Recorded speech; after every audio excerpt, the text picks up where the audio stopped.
अध्याय 6 ध्यान योग। श्री भगवान ने कहा, जो पुरुष अपने कर्म फल के प्रति अनासक्त है और जो अपने कर्तव्य का पालन करता है वही सन्यासी और असली योगी है।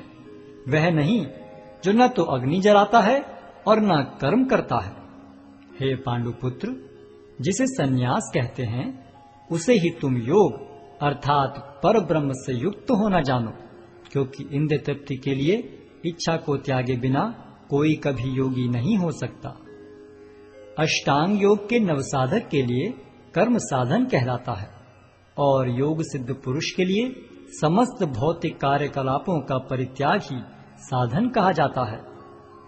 जब कोई पुरुष समस्त भौतिक इच्छाओं का त्याग करके न तो इंद्रिय तृप्ति के लिए कार्य करता है और न सकाम कर्मों में प्रवृत्त होता है तो वह योगारूढ़ कहलाता है। मनुष्य को चाहिए कि अपने मन की सहायता से अपना उद्धार करे और अपने को नीचे न गिरने दे। यह मनबद्ध जीव का मित्र भी है और शत्रु भी। जिसने मन को जीत लिया है उसके लिए मन सर्वश्रेष्ठ मित्र है, किंतु जो ऐसा नहीं कर पाया उसके लिए मन सबसे बड़ा शत्रु बना रहेगा। जिसने मन को जीत लिया है उसने पहले ही परमात्मा को प्राप्त कर लिया है, क्योंकि उसने शांति प्राप्त कर ली है। ऐसे पुरुष के लिए सुख दुख, सर्दी गर्मी एवं मान अपमान एक से हैं। वह व्यक्ति आत्म साक्षात्कार को प्राप्त तथा योगी कहलाता है, जो अपने अर्जित ज्ञान तथा अनुभूति से पूर्णतया संतुष्ट रहता है। ऐसा व्यक्ति अध्यात्म को प्राप्त तथा जितेंद्रिय कहलाता है। वह सभी वस्तुओं को, चाहे वे कंकड़ हो, पत्थर हो या कि सोना, एक समान देखता है। जब मनुष्य निष्कपट हितैषियों, प्रिय मित्रों, तटस्थों, मध्यस्थों, ईर्ष्यालुओं, शत्रुओं तथा मित्रों, पुण्यात्माओं एवं पापियों को समान भाव से देखता है तो वह और भी उन्नत माना जाता है। योगी को चाहिए कि वह सदैव अपने शरीर, मन तथा आत्मा को परमेश्वर में लगाए, एकांत स्थान में रहे और बड़ी सावधानी के साथ अपने मन को वश में करे। उसे समस्त आकांक्षाओं तथा संग्रह भाव की इच्छाओं से मुक्त होना चाहिए। योगाभ्यास के लिए योगी एकांत स्थान में जाकर भूमि पर कुशा बिछा दे और फिर उसे मृगछाला से ढके तथा ऊपर से मुलायम वस्त्र बिछा दे।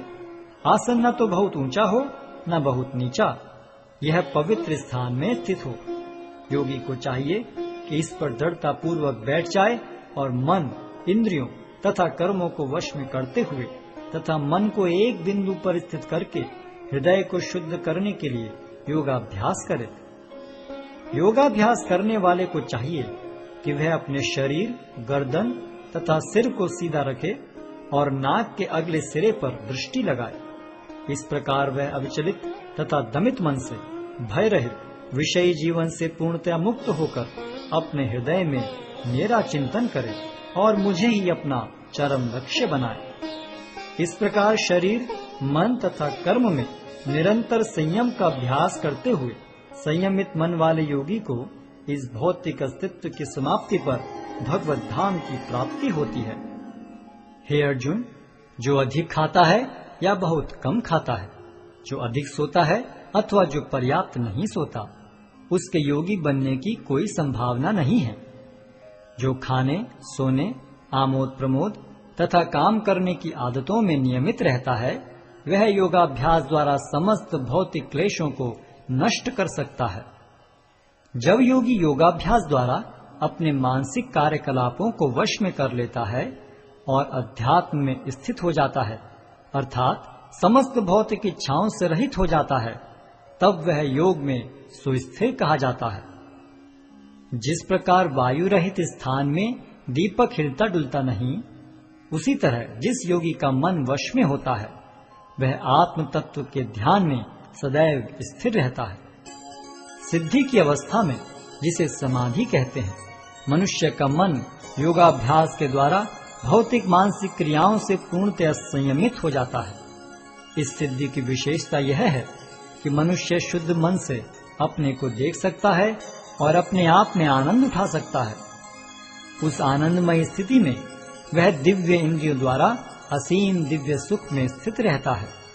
इस प्रकार स्थापित मनुष्य कभी सत्य से विपत नहीं होता और इस सुख की प्राप्ति हो जाने पर वह इससे बड़ा कोई दूसरा लाभ नहीं मानता।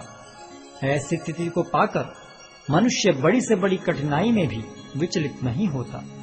यह निस्संदेह भौतिक संसर्ग से उत्पन्न होने वाले समस्त दुखों से वास्तविक मुक्ति है। मनुष्य को चाहिए कि संकल्प तथा श्रद्धा के साथ योगाभ्यास में लगे और पथ से विचलित न हो। उसे चाहिए कि मनोधर्म से उत्पन्न समस्त इच्छाओं को निरपवाद रूप से त्याग दे और इस प्रकार मन के द्वारा सभी ओर से इंद्रियों को वश में करे। धीरे धीरे क्रमशः पूर्ण विश्वास पूर्वक बुद्धि के द्वारा समाधि में स्थित होना चाहिए और इस प्रकार मन को आत्मा में ही स्थित करना चाहिए और अन्य कुछ भी नहीं सोचना चाहिए।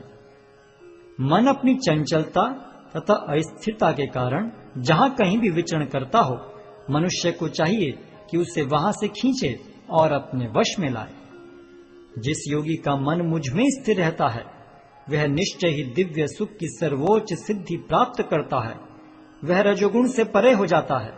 वह परमात्मा के साथ अपनी गुणात्मक एकता को समझता है और इस प्रकार अपने समस्त विगत कर्मों के फल से निवृत्त हो जाता है। इस प्रकार योगाभ्यास में निरंतर लगा रहकर आत्म संयमी योगी समस्त भौतिक कर्म से मुक्त हो जाता है और भगवान की दिव्य प्रेम भक्ति में परम सुख प्राप्त करता है। वास्तविक योगी समस्त जीवों में मुझको और मुझ में समस्त जीवों को देखता है। निस्संदेह स्वरूप सिद्ध व्यक्ति मुझ परमेश्वर को सर्वत्र देखता है। जो मुझे सर्वत्र देखता है और सब कुछ मुझ में देखता है, उसके लिए न तो मैं कभी अदृश्य होता हूँ और न वह मेरे लिए दृश्य होता है। जो योगी मुझे तथा परमात्मा को अभिन्न जानते हुए परमात्मा की भक्ति पूर्वक सेवा करता है, वह हर प्रकार से मुझ में सदैव स्थित रहता है।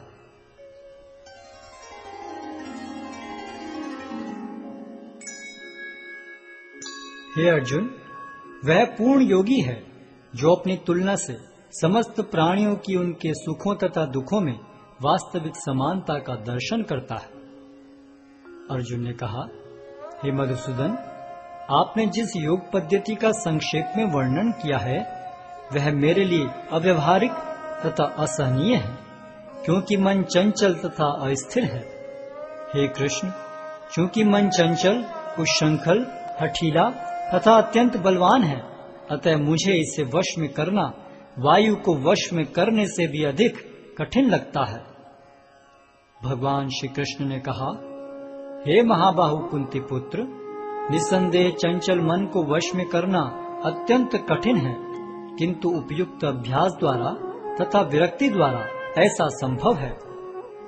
जिसका मन उच्छृंखल है उसके लिए आत्म साक्षात्कार कठिन कार्य होता है, किंतु जिसका मन संयमित है और जो समुचित उपाय करता है उसकी सफलता ध्रुव है, ऐसा मेरा मत है। अर्जुन ने कहा, हे कृष्ण, उस असफल योगी की गति क्या है जो प्रारंभ में श्रद्धा पूर्वक आत्म साक्षात्कार की विधि ग्रहण करता है, किंतु बाद में भौतिकता के कारण उससे विचलित हो जाता है और योग सिद्धि को प्राप्त नहीं कर पाता। हे महाबाहु कृष्ण, क्या ब्रह्म प्राप्ति के मार्ग से भ्रष्ट ऐसा व्यक्ति आध्यात्मिक तथा भौतिक दोनों ही सफलताओं से च्युत नहीं होता और छिन्न भिन्न बादल की भांति विनष्ट नहीं हो जाता, जिसके फलस्वरूप उसके लिए किसी लोक में कोई स्थान नहीं रहता? हे कृष्ण, यही मेरा संदेह है और मैं आपसे इसे पूर्णतया दूर करने की प्रार्थना कर रहा हूँ। आपके अतिरिक्त अन्य कोई ऐसा नहीं है जो इस संदेह को नष्ट कर सके। भगवान ने कहा, हे प्रथापुत्र, कल्याण कार्यों में निरत योगी का न तो इस लोक में और न परलोक में ही विनाश होता है।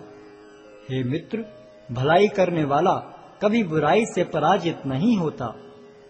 असफल योगी पवित्र आत्माओं के लोकों में अनेकानेक वर्षों तक भोग करने के बाद या तो सदाचारी पुरुषों के परिवार में या कि धनवानों के कुल में जन्म लेता है।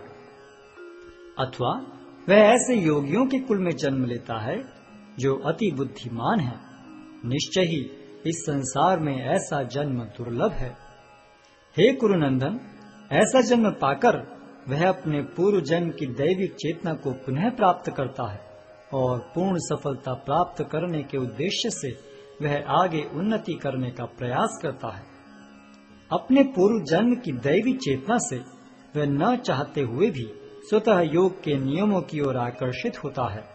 ऐसा जिज्ञासु योगी शास्त्रोक्त अनुष्ठानों से परे स्थित होता है और जब योगी समस्त कर्म से शुद्ध होकर सच्ची निष्ठा से आगे प्रगति करने का प्रयास करता है तो अंततो गत्वा अनेकानेक जन्मों के अभ्यास के पश्चात सिद्धि लाभ करके वह परम गंतव्य को प्राप्त करता है।